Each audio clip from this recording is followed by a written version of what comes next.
All right, so we're gonna be going over how to break through plateaus as a combat athlete. Got my man Sid here. He's gonna be showing you guys some of the exercises. If you're a combat athlete that's stuck in a plateau, maybe you're someone that is right on the cusp of breaking through to that next level, whether it's qualifying for states or making the podium, or if you're a college wrestler trying to do the same thing at nationals. I typically see 3 reasons why athletes don't break through to that next level. We're gonna break it down for you right now. For most combat athletes, the typical mistakes that we see is that they focus too much on only skill development and they neglect their physical development and general physical preparation. So how do we overcome that? 3 ways. We want to build joint dominance. So what does that mean? Most athletes, when they're in the gym, are only training their muscles, but they're not doing anything to actually strengthen their joints themselves. So joint dominance is the first step. Number 2, mastering rotational balance, because as a combat athlete, you are a rotational athlete, whether you realize it or not.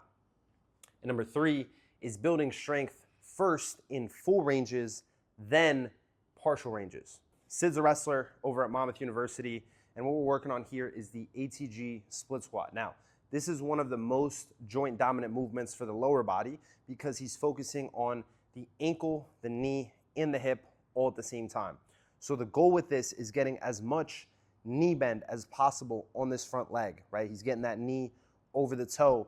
The back leg is squeezing the glute, trying to keep that back knee as straight as possible. Sid, I want you to push the big toe into the floor, straighten that back knee out a little bit more. Good, now sink the hips.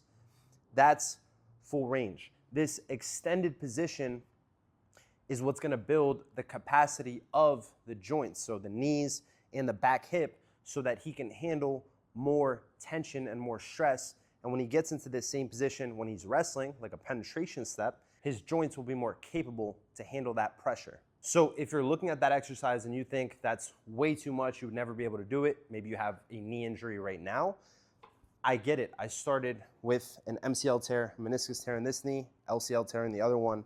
What I want you to do is start with the front leg elevated, super high, okay? Just get as much knee bend as possible without any pain. Even if that means not going knee over toe because you can't handle it, that's fine. You just want to find a level that you can handle without causing more pain and work through that range of motion. So Sid has been doing these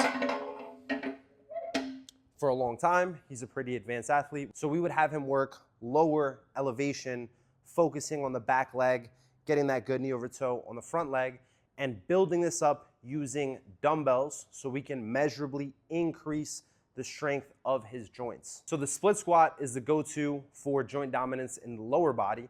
For the upper body, what we want to focus on is a movement like the pullover. So the reason I like this movement, especially for combat athletes, wrestlers, grapplers, MMA fighters, is because it builds length and strength in your lats and shoulders, okay? So Sid's gonna set up here on the bench, right? Shoulders on the bench, hands high, okay? He's gonna reach back with the dumbbell as he drops his hip, trying to get the maximum stretch possible through the lats and also a little bit of the inner pecs, okay? He's holding that stretch, and then he's gonna come up with the hands and the hips together. What we're doing here is building strength in the shoulder from that extended overhead position, which is the same position you're gonna be exposed to when you're wrestling or grappling and you get extended like being stuck underneath on a shot. The next principle to overcome plateaus as a combat athlete is mastering rotational balance. So how do you do this? Right now, Sid is doing the wall coil, okay? This is balancing out the sides of his torso so that he can produce power more efficiently. Most wrestlers and athletes in general have extreme imbalances in terms of power production rotationally because they're always more coiled or side bent to one side than the other. So here, what we're doing is activating those rotational muscles, okay? Sid's on his toes. One side of his body is long, okay? So this right side is getting long, palm to the wall, long through the entire side from his lat all the way down to the hip and even the outer leg. He's trying to get as long as possible through that right side and then as short as possible with this left side. So he's driving his elbow down and back. I want you to hike your hip up. Yes, exactly.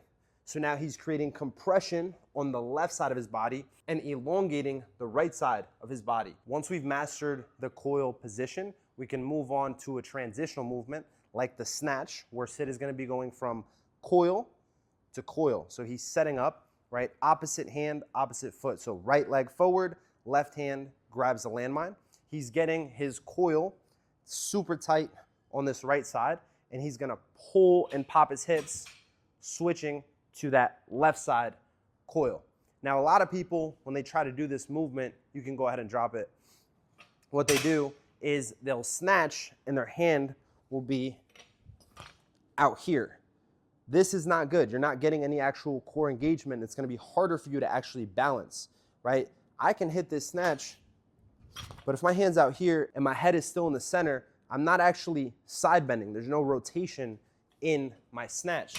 So Sid, go ahead and show them, right? He's gonna set up, he's focusing on that coil, head is over the foot, he's rotating, bending to that side, and as soon as he snatches, same thing here. Head over foot, coil is locked in. So what this is gonna do for you as a combat athlete is improve your ability to produce power in your takedowns, in your striking, in scramble positions, because all of it is rotation. Think about a sweep single, think about hitting a switch, think about hitting a lat drop. It's all rotation.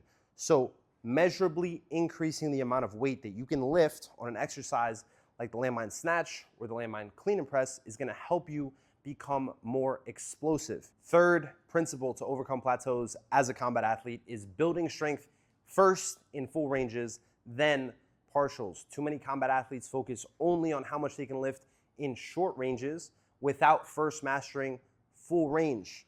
And this is gonna limit you, because if you don't have access to full range, then you're building all of that strength and maximum absolute strength, then you're building all of, hold on.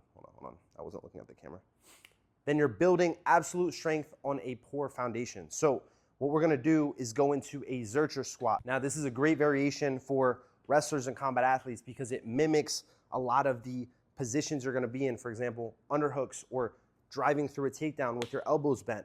Okay, so Sid is gonna go knees forward, keeping the chest tall the entire time. He's controlling the weight down, so he's actually making an adaptation in the quads. He's activating his upper back, and then he's gonna push his feet into the ground and lift up. So for you as a combat athlete, mastering full range first is gonna translate more because it's gonna build more capable knee joints, so you'll be more protected for your sport, but also increase the amount of weight you can lift in partial range of motions, like a partial Zercher squat, where you're going off of the pins. If you can squat more weight all the way down, then going off of pins is gonna be a lot easier for you because it's shorter range. So these are the three principles that we use to help combat athletes overcome plateaus and reach new levels of performance. I hope this helps, and as always, stay weaponized.